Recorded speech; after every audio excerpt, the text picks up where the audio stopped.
the Titans, the division is ours. I don't care what Houston did yesterday. They're going to go get their Letterman jackets again. The Indianapolis Colts are 2-6 against the Titans since Pat McAfee came up here and did his wrestling announcement. And the Jacksonville Jaguars, they haven't had back-to-back winning seasons since I was a senior in high school. Everybody catches. I don't wanna hear any more small talk. Off that short pier, take a long walk. My style ain't free cause it ain't off top. I'm at your throat, go get a cough drop. I don't wanna hear any more small talk. Off that short pier, take a long walk. My style ain't free cause it ain't off top. I'm at your throat, go get a cough drop. It's kush. I love me too much and your brain turn to mush. Fall flat on your tush. You couldn't handle the product I push. I guess I'm just used to it, I just do it. Like Nike swoosh, none of that Reggie Bush cause I'm top shelf. I ain't got wealth, but I'm on my grind like park rails. I'd sell the shoes right off my 2 feet, then add one, that's a yard sale. Got dumb bars that be smarter than Harvard, Yale. Take your pictures elsewhere, you wanna be TMZ, I wanna be VIP. Quit pandering, I'm not answering cause I don't wanna hear any more small talk. Off that short pier, take a long walk. My style ain't free cause it ain't off top. I'm at your throat, go get a cough drop. I don't wanna hear any more small talk. Off that short pier, take a long walk. My style ain't free cause it ain't off top. I'm at your throat, go get a cough drop. All of that bark and no bite, that's alright. Not everyone can be the big dog. Take a walk, kick rocks. Can't keep me out cause I pick locks. They hearing me knocking, I'll never be stopping. I keep this shit popping like lip gloss. Get me pissed off and the whole squad point the red dots. Something like chicken pox, give me all what you got like it raw, shimmy y'all. Feeling like Tony Hawk, never stop, let it rock, better not get involved. Running a marathon and you a tourist. This my world, you a tourist. Fuck with the bull and you get in the horns, I'm a tourist. I don't wanna hear any more small talk. Off that short pier, take a long walk. My style ain't free cause it ain't off top. I'm at your throat, go get a cough drop. I don't wanna hear any more small talk. Off that short pier, take a long walk. My style ain't free cause it ain't off top. I'm at your throat, go get a cough drop.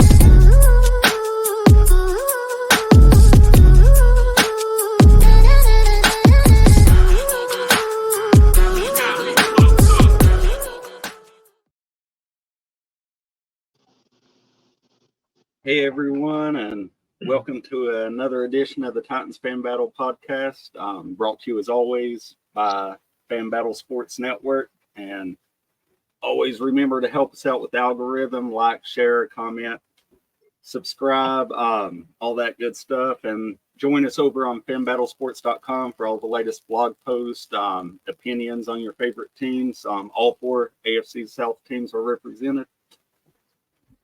But I'm here today, as always, with co-host Tyler. You want to say hey to everyone? Hello, everyone. It's been a somber week for us Titans fans. Yeah, it started out good. I thought we was going to have a lot to gloat about on today's show. So. But I did foresee what happened, and I just want it to be known that I called it, and my co-host did not. Yeah, it's true. It's not a move I was wanting made, that's for sure. But we'll get into the good news, and then we'll get into all of that. The good news is the Jags are out of the playoffs. And that is nice. So,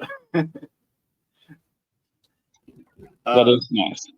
Running down a little bit of the game, Derrick Henry had a vintage performance for himself, 153 yards and a touchdown against the Jaguars. And the offensive line, the best day by far that they've had all season. Olive Henry's 153 yards, 107 was before contact. So they was opening up huge holes to get him downfield.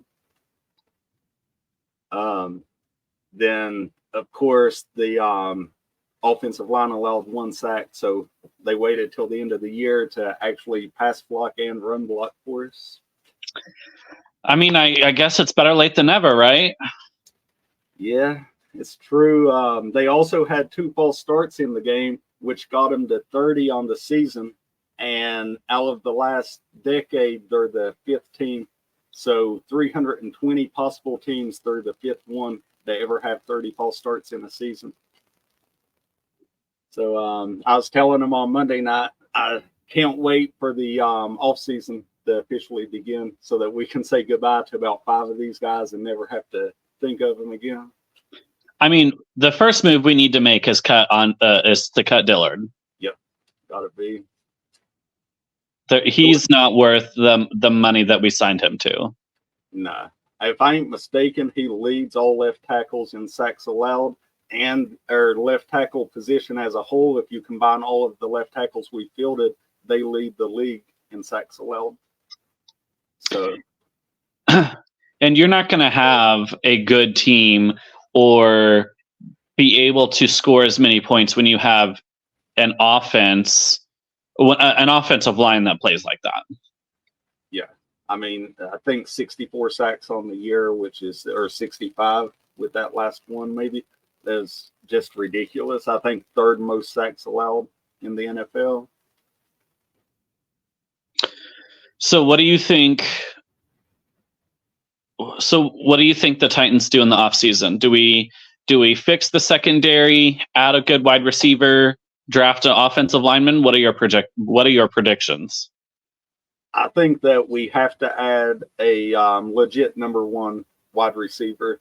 And if we go into next year, with a T. Higgins or Mike Evans or someone lined up across from Hopkins with Burks as the number 3 option, I'm comfortable with that.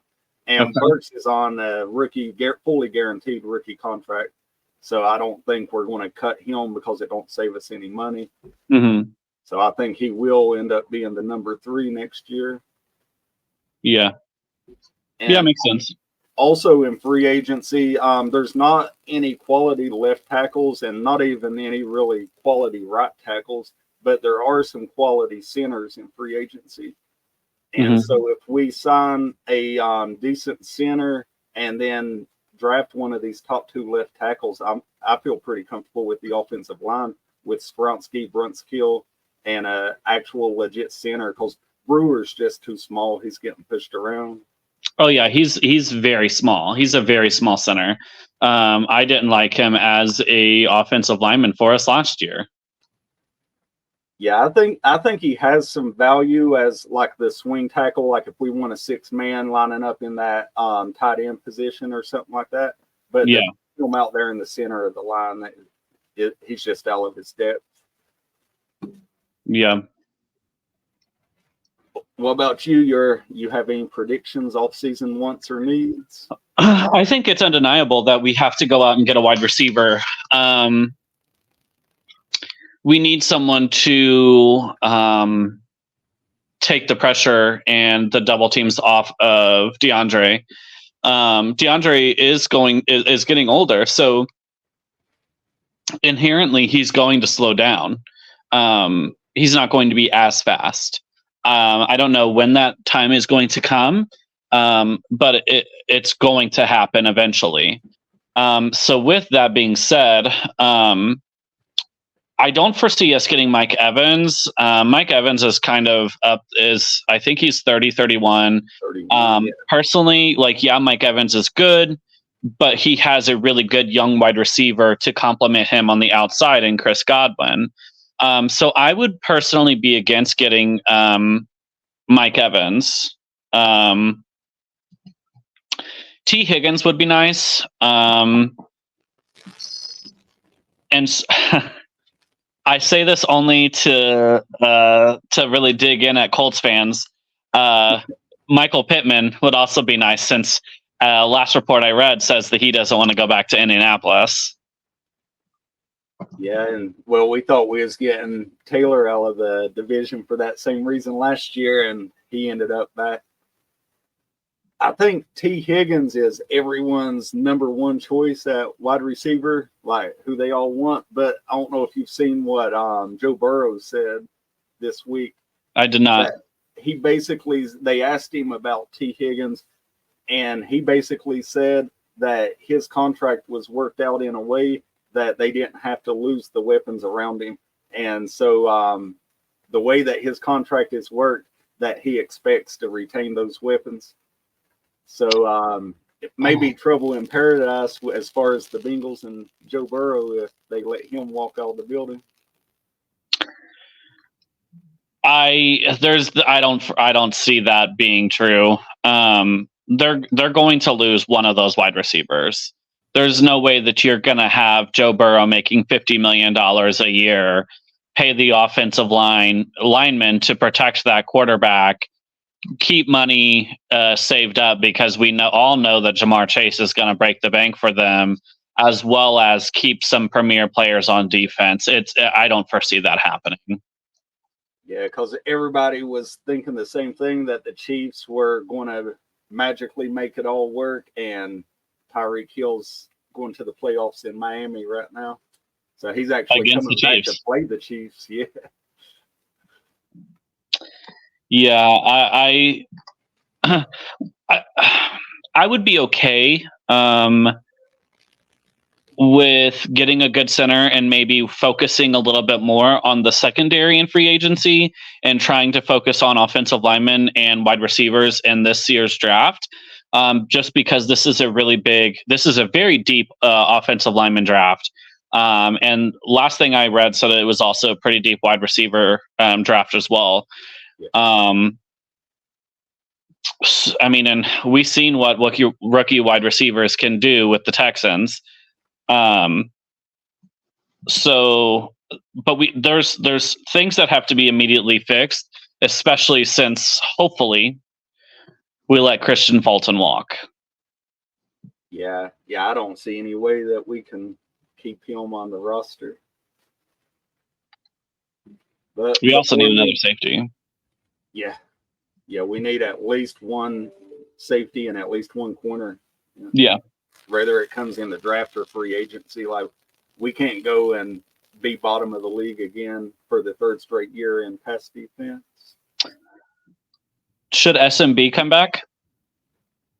I think he done enough to come back and keep a role on the team. Like he had his good games and bad games, but overall averaged across the season, he wasn't out there hurting the defense the way Fulton was. Okay. Because McCreary, he's an outstanding corner, but he's a inside corner. He can't work the sidelines, and he got exposed all throughout December once we put Fulton on IR and forced him into a starting role. Mm-hmm. But inside, he's one of the top in the league covering the slot. So okay. But before we can think about the draft or free agency, we got a little bit of news happening with Vrabel out as head coach. As you said, you foresaw it coming. So what are your thoughts? Good decision, bad decision?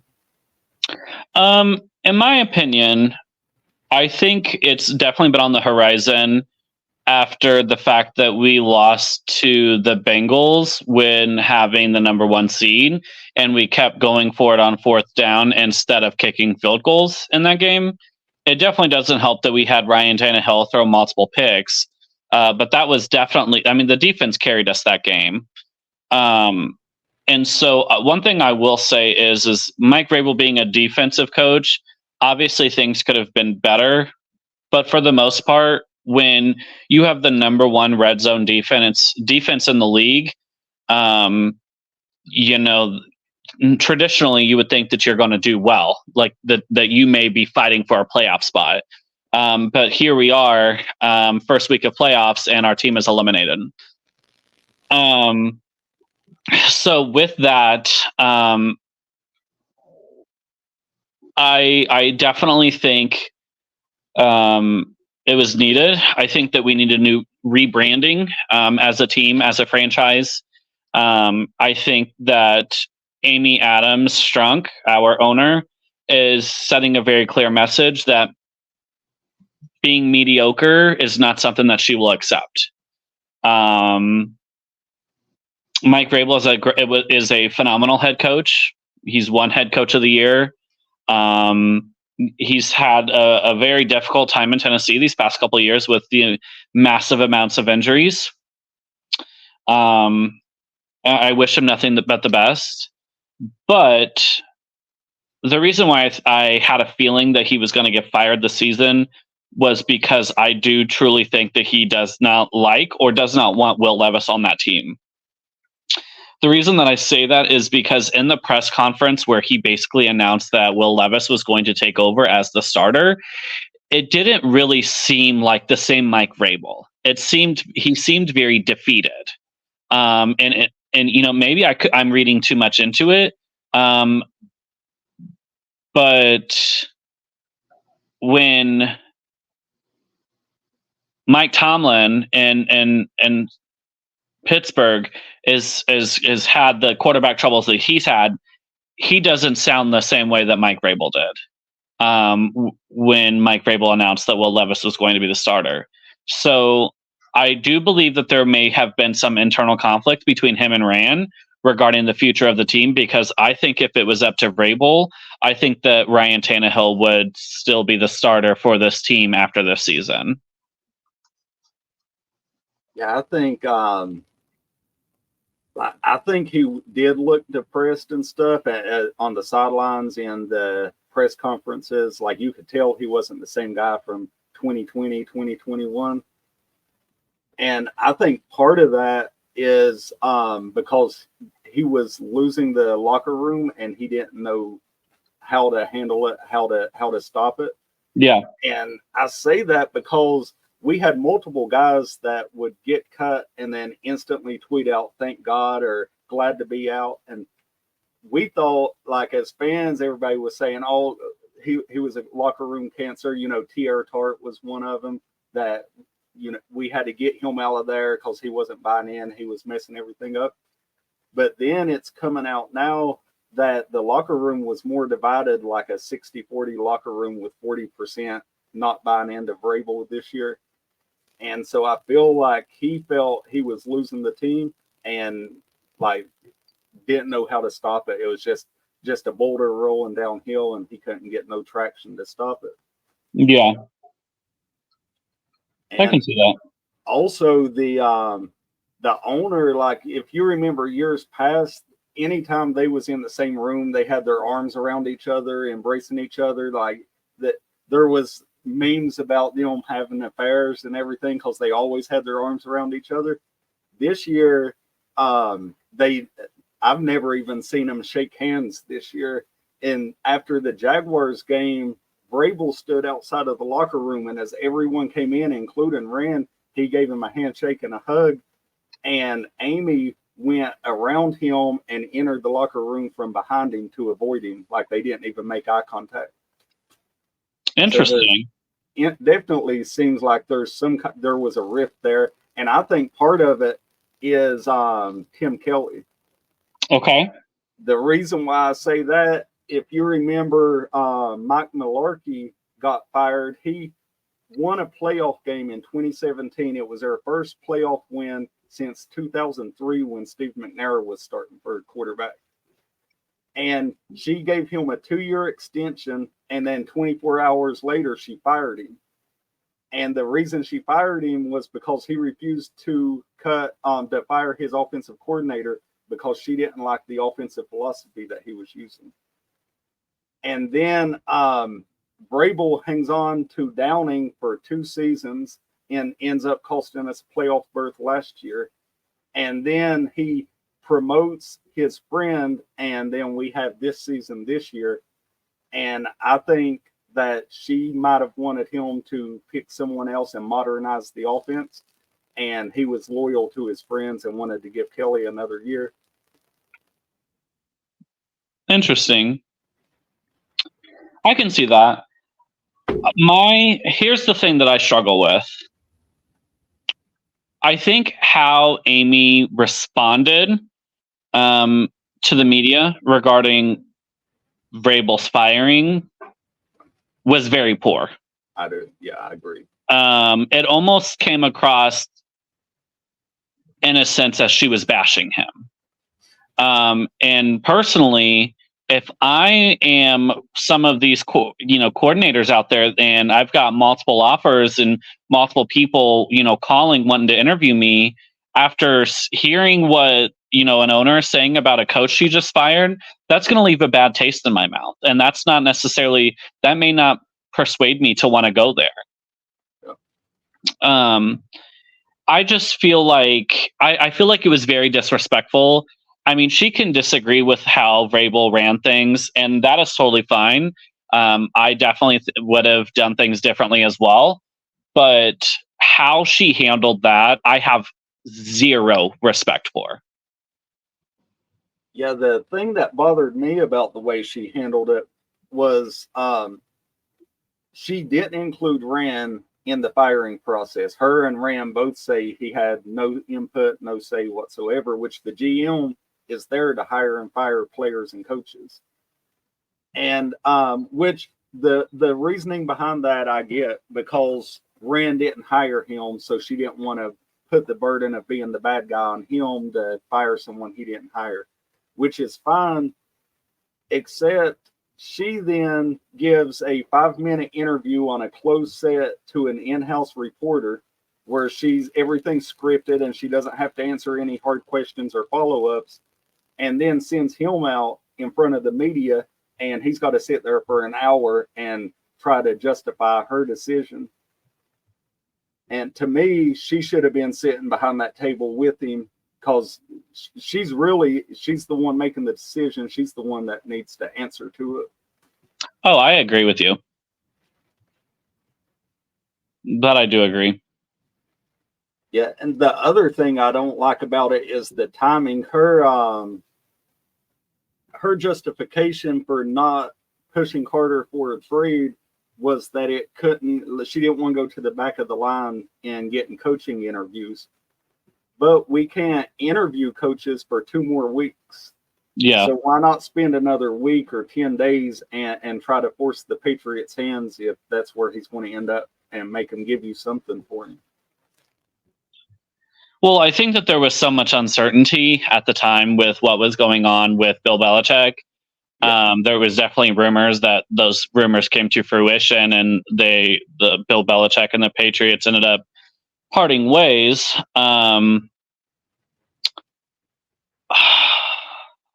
Yeah, in my opinion, I think she's going to potentially scare away any of the top coaching talents. Yeah, and the good thing is they've said that Rand has full control over this coaching search, so he's going to pick his guy. He's going to hire him. So Rand's going to have a lot more control over the team now that that Vrabel's out, and the alleged power struggle is gone. So, who do you want? Who is your number one? Like, you want the Titans to hire as the head coach? I'm leaning towards Brian Callen, the offensive coordinator for the Bengals. Okay. Brian Callahan. Okay. Interesting. I've read on some of the Titans pages that we are on that a lot of people are wanting either the offensive coordinators from either the Dolphins, Bengals, or the Texans. And I think the Texans one, Bobby, I think is his name. Yeah, Bobby. I think he's basically got a shoe in just because he was in San Francisco with Rand. So they're going to have that relationship, and seeing how the offense has looked this year with him as the offensive coordinator with CJ Stroud, I definitely think that is going to be very appealing to Rand. Yeah, I agree. It's there's his stats this year: 5th passing offense, 21st rushing, 14th scoring offense. The reason why I shy away from him is it's his first year as a coordinator. So you're going from a rookie coordinator to rookie coach, and he's been proven on the assistants level, but he's not do you trust him not to be a one-hit wonder as a top level coach? Yeah, fair. True. And the other thing about Brian Callahan here is he's also works closely with the wide receivers, so you've got a better chance of getting T. Higgins luring him away. Yeah, I could see that. It's a smart idea. Working smarter, not harder. Yeah. What do you think about we've announced 9 coaches being brought in, and 4 of them are defensive coaches. Well, I think we have to do our due diligence. You want to bring in people from a wide variety. We also have to appeal to the Rooney Rule. I don't think the fans want a defensive head coach because we just got rid of one. But I personally would like an offensive one. Yeah, my thinking is if you want a defensive coach, you just now fired one of the top ones on the market right now. Yeah. So there was no point of firing him if you're going to just go get someone just like him. Yeah, correct. I agree. I mean, and this is my opinion.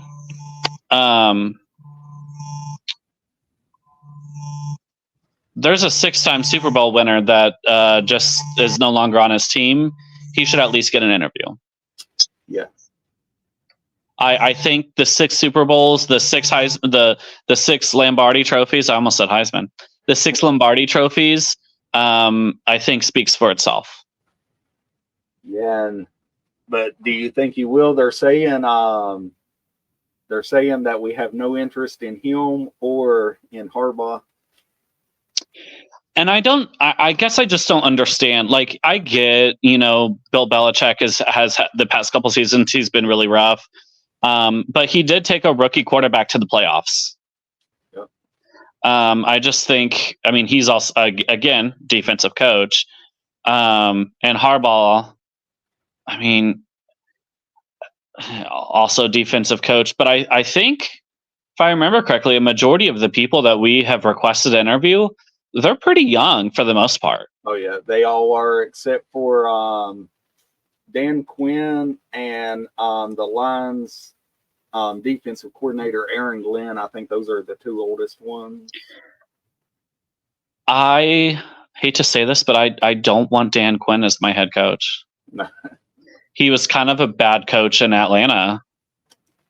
Yeah, he blew a 28-3 lead in the Super Bowl, right?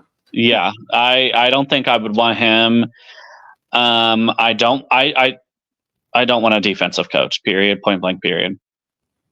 Yeah, and he's the 5th with the Cowboys this year, 5th best pass D, 5th best scoring D. So I'll take him as my defensive coordinator all day, but I don't want him having control over the whole team. Yeah, I want an offensive head coach. We've had a defensive head coach. We literally just had a defensive head coach for 6 years. I'd like a new one. I'd like something different. You have any opinions on Ben Johnson, the Lions offensive coordinator?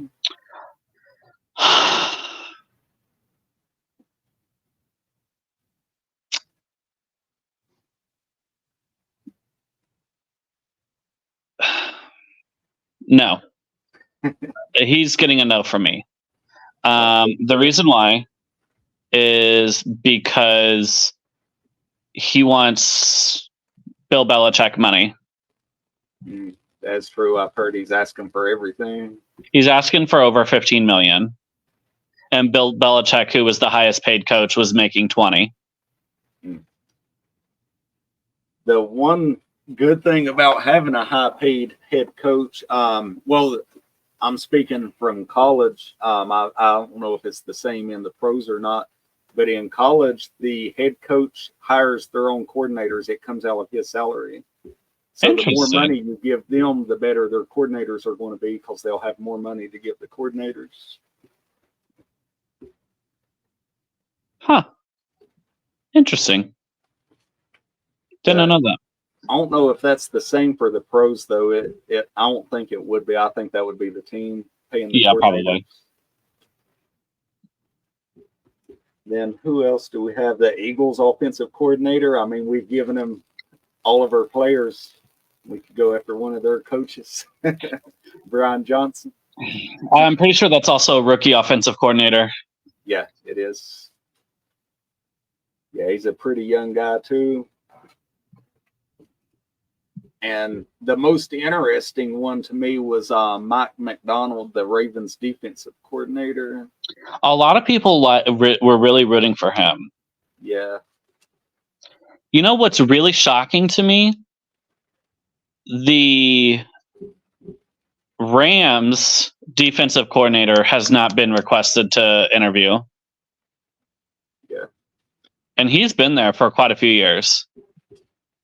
Yeah, and also I've not seen any team request Eric Bieniemy to interview this year. True. Usually he gets quite a few interviews. He just never gets the job, and everybody always says eventually he's going to get one. This year he hasn't even drawn an interview. Well, I think it's because he was on a bad team. Yeah, it's different interviewing you when you're the coordinator for the Chiefs, I guess. Yes, very much. Very much. But before we get out of here, I was wanting to get your opinion on one more thing here. Okay. You want to share my screen?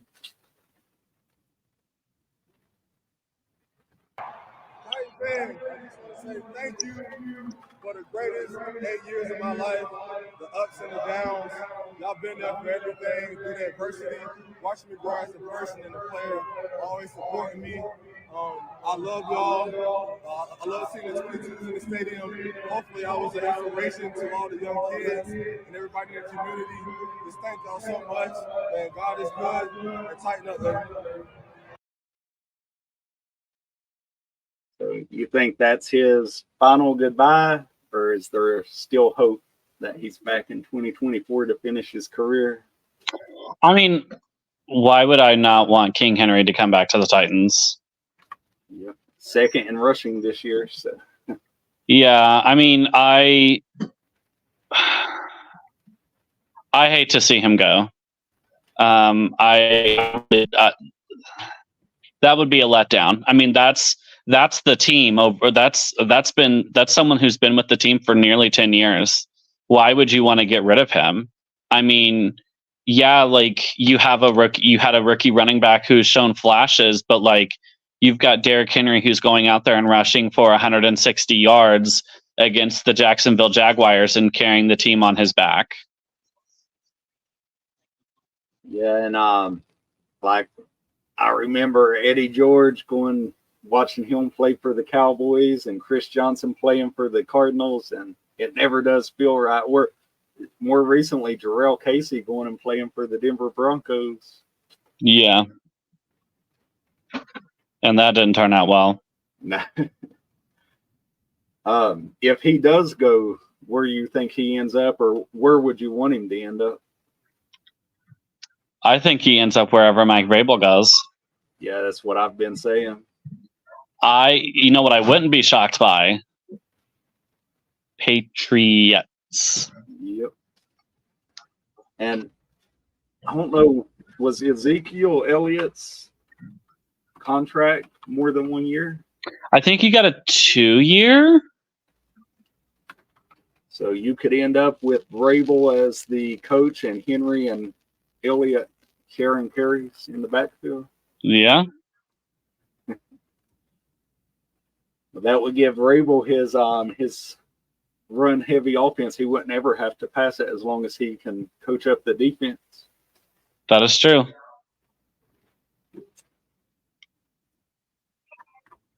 But I guess that's going to do it this week. That's all the coaching, all the King Henry news.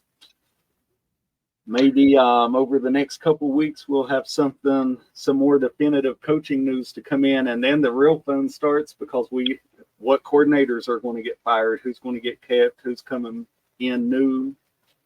Let's hope all of our coordinators get fired. Yeah, I wouldn't mind seeing both coordinators. A couple of the underneath guys I'd like to see kept. The defensive line coach, I'd like to see him kept. Yeah. Because, I mean, we've always got a decent pass rush with Landry and them out there. Then also the quarterback's coach, because by all accounts, he's one of the top 5 or 6 QB coaches in the league. And on top of that, Will Levis, like, give him some kind of continuation from last year to help him keep developing. Yeah, I would agree with you. But other than that, where can everyone find you on social media? You can follow me on Facebook at Tyler Warren or on Instagram at Manning of Steel 18. All right. And other than that, we'll see everyone next week. Take care, enjoy some mayo, and don't forget to check us out on fanbattlesports.com and on X, Titans Fan Battle Podcast. Facebook, same thing. So we'll see y'all next week. See you guys.